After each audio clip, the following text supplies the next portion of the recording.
आता तुम्ही रडणारच ना, तुम्हाला प्रश्न सोडताय ना तो उपसमितीचा अध्यक्ष झाल्यापासून मराठीचे. मग काय करायचं? तो नुसतं मीडियात कलगीतुरा लावून द्यायचा मराठ्यात.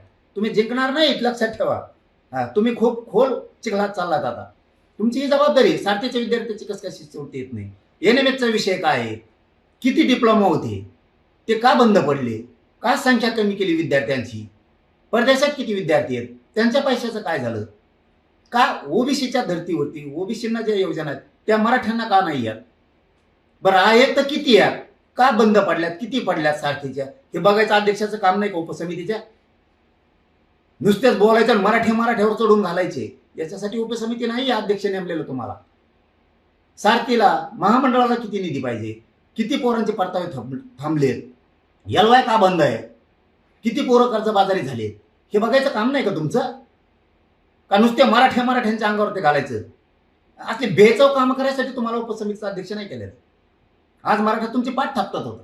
हाच माणूस मराठ्यांना न्याय देऊ शकतो. पण तुम्ही निकामी एक